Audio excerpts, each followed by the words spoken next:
There is a very specific visual standard among well-dressed European women, and it has nothing to do with spending. It has to do with choice. Certain pieces, certain colors, certain fabrics and combinations create that effortless style impression that seems impossible to replicate but isn't. This video will break down exactly what makes up this look, in a concrete and practical way. Color palette, the foundation of everything. The first thing that sets apart the wardrobe of a woman with European style is the palette. It's not that she avoids color, it's that she uses color with intention. The foundation is always built on quality neutrals, not stark white, but off-white and ivory.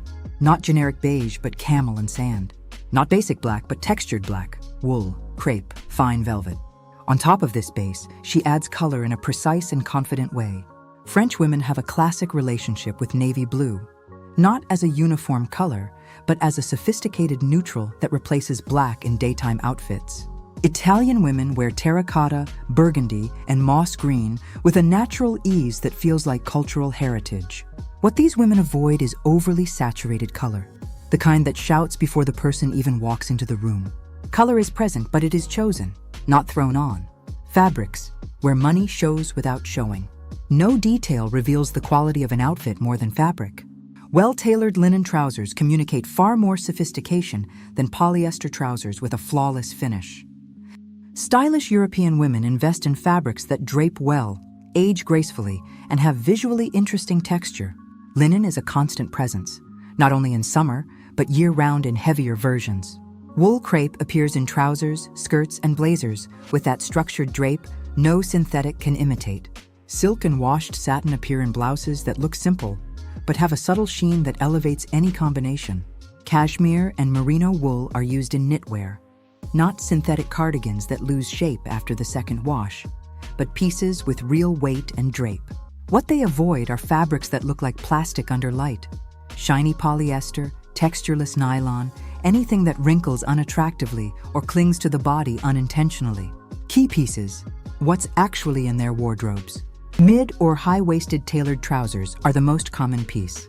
Not skinny, not too wide, a straight or slightly tapered cut that falls elegantly. In Milan, they appear in dark wool or crepe paired with leather loafers. In Paris, in beige linen paired with loafers. The cut matters more than the brand. The midi skirt is another staple, not too tight, not too loose. In crepe, linen, or silk, it falls from the knee to mid-calf with a fluid drape. Parisians often wear it with a tucked-in blouse and a slim leather belt. Scandinavian women pair it with an oversized turtleneck sweater layered on top, a proportion that always looks right. The trench coat is almost a uniform. Not necessarily the original Burberry, but the classic camel or beige cut with the belt tied, not buckled, at the waist. Thrown over the shoulders without putting the arms through the sleeves is an immediate European visual code. A silk or washed satin blouse in a neutral shade, white, ivory, caramel, light blue, is the piece that replaces the t-shirt without becoming formal wear. Tucked into tailored trousers or a midi skirt, it elevates the entire outfit without adding any complex visual elements. Before we continue, if you want to dress like this every day, more elegant, more confident, but feel like you're running out of ideas, explore the Outfit Gallery. It's a practical guide you can access right from your phone. Just choose the weather and the occasion, and that's it. Complete outfits ready for you to copy. To learn more, point your phone's camera at the code on the screen, or click the link pinned in the top comment. Prints, when and how to wear them. Well-dressed European women do not avoid prints, they choose the right ones. European floral prints are not the bright, colorful ones seen in American catalogs. They are smaller, subtler, in earthy or bluish palettes, usually on neutral backgrounds. A midi dress with tiny florals on an ivory background is a complete look that needs nothing more than leather sandals and a structured handbag. Prince of Wales check, the one with fine lines forming a subtle geometric pattern, appears frequently in blazers and coats.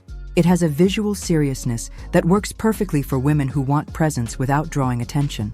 Fine stripes, especially in blue and white, are another staple. Not bold sailor stripes, but precise lines on quality fabric. What they avoid are oversized symmetrical prints, visible logo prints, and prints that look like wallpaper, overly busy with no visual breathing room. Shoes and handbags, where they truly invest. If there is one area where investment shows in European style, it is in shoes and handbags. Not because they need to be expensive, but because they are the first elements the eye notices, and they define the outfit's final impression. Leather loafers, not patent, not synthetic, are the most common footwear choice.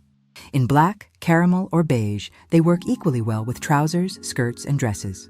Mid-calf or knee-high boots in smooth leather appear during colder months with the same versatility. Thin strap leather sandals with no platform and no embellishments complete spring and summer looks. Handbags follow the same logic. Structured in leather or high-quality vegan leather, medium-sized, neither tiny nor oversized. A baguette bag, a smooth leather tote, or a discreet chain strap bag are the most recurring styles. The color follows the outfit's neutral base or contrasts intentionally. A burgundy bag with a camel outfit, a black bag with an off-white look. What they don't wear. This point is just as important as everything mentioned before. European quiet luxury style is defined as much by absences as by presences. Visible logos on clothing or accessories are the opposite of what they seek. Those who own the original rarely need to show it. Chunky sneakers paired with polished outfits are a combination that does not appear in this universe. Excessive accessories worn all at once, many necklaces, bracelets, and earrings together, are also avoided. The unspoken rule is one statement piece at a time. Clothing that is too tight or too revealing is also not part of this visual vocabulary. The body is shown through cut and proportion, not exposure. It is a subtle distinction that completely changes the impression an outfit conveys. European quiet luxury style is not about having more. It is about choosing better. A restrained palette, substantial fabrics, classically cut pieces, and details that add without shouting. They are small, concrete choices that together create an impression most people recognize but cannot name. Now you can.